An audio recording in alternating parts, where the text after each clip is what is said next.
किसी के घर में कोई मर जाए तो उसे आप कहते हैं, अरे बड़ा दुख आ गया, बड़ा दुखी है वो। अब बताओ क्या यह दुख है? अरे मरना और जन्म लेना तो प्रकृति का हिस्सा है। जन्मा मरेगा। अब किसी के जन्म को बाप ने सुख मान लिया और किसी के मरने को बाप ने दुख मान लिया। यह आपकी गलती है। प्रकृति तो जन्म देती है और मारती है, तो प्रकृति ऐसी चलती है, उसका दोष नहीं है। यह तो जन्म लेने वाला मरेगा। अब आप क्यों रो रहे हैं, आप बताओ। हाँ, आपने दुख क्यों मान लिया? आप बताओ क्यों? क्या वह नहीं मरता? मरता तो रो क्यों रहे हो फिर? सब रोते हैं महाराज जी, हम भी रोए तो तुम तो भेड़िया चाल हो। तुम सब आदमी कहाँ हो? भेड़ हो।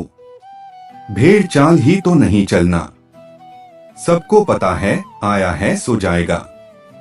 गीता में भगवान कहते हैं, जन्म लेने वाले की मृत्यु निश्चित है और मरे का जन्म होना निश्चित।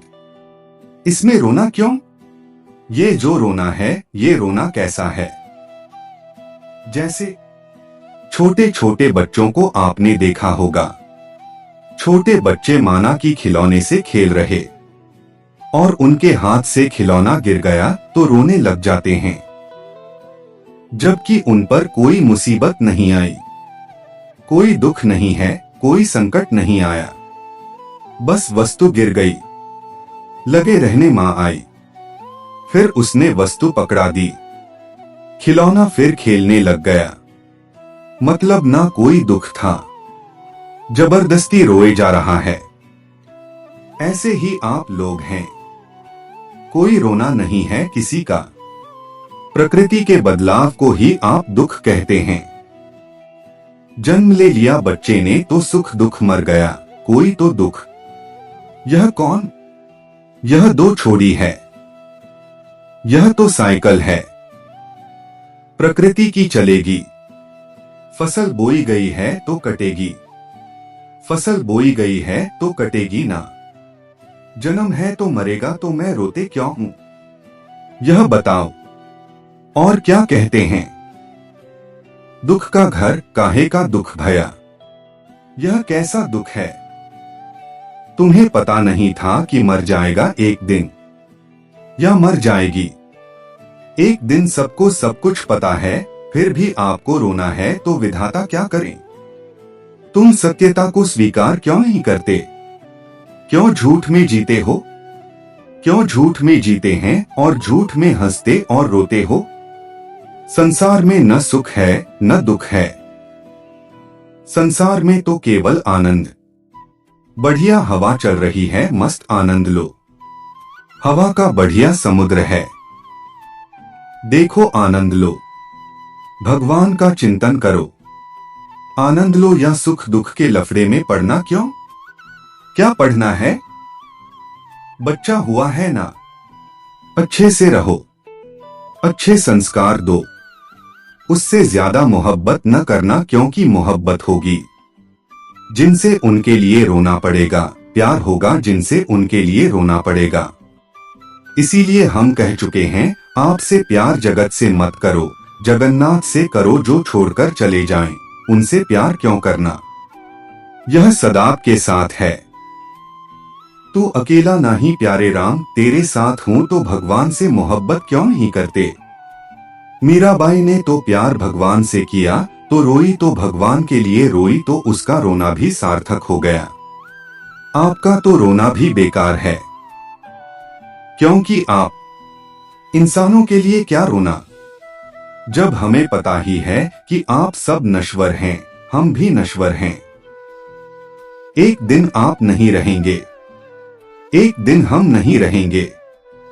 यह बात सही है कि झूठी है? एक दिन आप नहीं रहेंगे और एक दिन हम नहीं रहेंगे।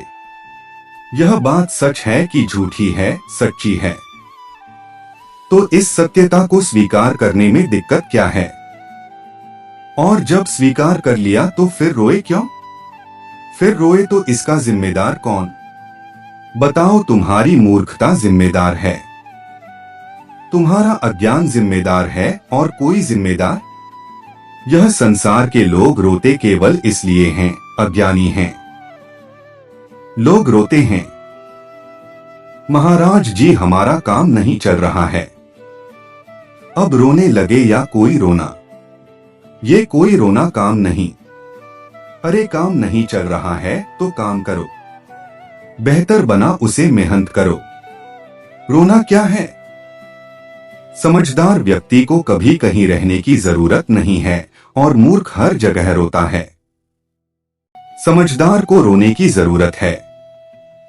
क्यों रोएगा? वह रोएगा तो केवल मीरा की तरह भगवान के लिए रोएगा। वो रोएगा तो भरत जी की तरह केवल भगवान के लिए रोएगा। मां की रोने की क्या? संसार के पद पदार्थों के लिए क्या रोया जाए? अज्ञान है। पहले तो आप लोगों से प्यार करते हैं। ये मेरा बेटा या मेरी बेटी है, मेरा पति है, मेरी पत्नी है, मेरा परिवार। पहले तो आपको प्यार करते हैं, खूब प्यार करते हैं, खूब आसक्ति बढ़ाते हैं और फिर उन्हीं में से कोई जवाब को छोड़कर चला गया तो आप रोते हैं। चला गया, चला गया, चला था। किसने कहा था तुमसे कितना प्यार करो? किसी ने कहा था कि इतनी शक्ति बढ़ाओ, अब बढ़ाए हो, करो। तुम अपनी अज्ञानता के कारण रो रहे हो। क्या मेरी मां? आप सबको पता है यह बात, आपके अपने भी एक दिन आपको छोड़कर जाएंगे। पहले आप या पहले वह, यह तो ईश्वर तय करेगा, लेकिन जाना तो पड़ेगा। तो इस सच्चाई को क्यों तुम स्वीकार नहीं कर लेते? आंखों में क्यों पट्टी बंधी गांधारी की तरह? उतारो यह पट्टी, स्वीकार करो। संसार में रहना बुरा नहीं है। पति के संग रहो, पत्नी के साथ रहो, बच्चों के साथ रहो, लेकिन रहते हुए भी इनसे अटैच मत रहो। यह ज्ञान रहे कि अपने नहीं हैं, फिर अपना कौन? बोले मेरे तो गिरधर गोपाल, दूसरों न कोई ईश्वर मेरे। गोविंद मेरो है, गोपाल मेरो है ये परिवार। न मेरा जाना मेरा है न, ये तो व्यवस्था है। जिंदगी एक यात्रा है और यात्रा को यात्रा की तरह एंजॉय करो, आनंद लो। पत्नी यात्री है, पति यात्री है। जैसे आप बस में जाते हो, ट्रेन में जाते हो तो सामने वाली सीट में बहुत सारे लोग यात्रीगण मिल जाते हैं, दोस्ती हो जाती है, हाय होलो हो जाता है। लेकिन उनका स्टेशन आएगा तो वो उतर जाएंगे। आपका जो मिलना जुलना है यात्रा में, यह जरा देर का है। यह याद रखना कि आगे के स्टेशन में उन्हें उतरना भी है। ज्यादा प्यार न करना वरना उतरने का दर्द होगा। आप लोगों की पत्नी कौन है? यात्री है। मिली आपको 25 साल बाद तो मिली, और आपके 60, 65, 70 साल होते होते 70, 75, 80 साल होते होते दो में से एक निपट जाएगा। तो यह यात्रा 25-30 साल की ही है। 40 साल और 50 साल और ले लो, फिर दो में से एक अपने स्टेशन में उतर जाएगा। कोई सदा थोड़ी तमन्ना सदा से रहे हो और न सदा रहोगे। बताओ तुम्हारा मिलन कितने दिनों का है? ये तुम्हारा बेटा, तुम्हारी बेटी, ये भी तो यात्री हैं। इस यात्रा में सम्मिलित हो गए तुम्हारे संग। बेटा बेटी का विवाह होगा तो बेटी अपने ससुराल चली जाएगी टाटा बाय बाय करके, और बेटा शादी हो जाए तो अपनी पत्नी को लेकर वह मस्त रहेगा। तुम फिर अकेली रह जाओगी या रह जाओगे। सारी दुनिया अपने में मस्त। यही सिस्टम चलता है। आज हम अपने माँ बाप की सेवा करेंगे तो वह हमारे बच्चे देखेंगे और वह हमारी भी कर लेंगे। नहीं करेंगे हम तो नहीं करेंगे वो, और ये यही नियम है। कल हम बच्चे थे, आज हम बड़े हो गए। कल और बड़े होकर हमारा भी स्टेशन आएगा। उतर जाओ, हम उतर जाएंगे, तब तक बच्चे तैयार हो जाएंगे। वो अपना यही यात्रा फिर चलाएंगे, फिर वो बूढ़े हो जाएंगे, फिर उनके बच्चे चलाएंगे, फिर वो यही सर्कल चल रहा है। पुनर्पि जनन पुनर्पि मरणम। आप यात्री हैं। आप में से कितने यात्री हैं यह जिंदगी की यात्रा में जुड़े हैं? आपकी पत्नी यात्री है, परदेशी है। आपकी पत्नी कौन? आपकी पत्नी कौन? आपका पति कौन? आपकी माँ कौन? बेटा कौन? सब परदेशी है। सबका स्टेशन आएगा और सब एक एक से उतर जाएंगे। एक उतरता है, एक चढ़ जाता है ना मेरी माँ? यह बूढ़ी बूढ़ी मैया, इनका स्टेशन पास में ही है। अब सास उतर गई, तब तक बहू।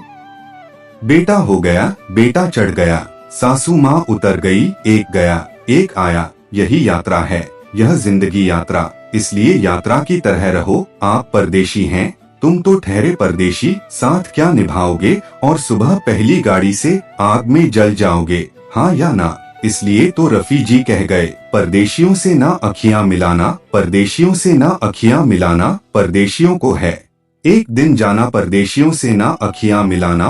तो आप अखियां मिलाओ तो आपका दोष है, रहना साथ में बुरा नहीं है। आनंद लो, ज्यादा मोहब्बत नहीं। भगवान से नेह करो, प्यार करो, जब परदेशी तो जाओगे।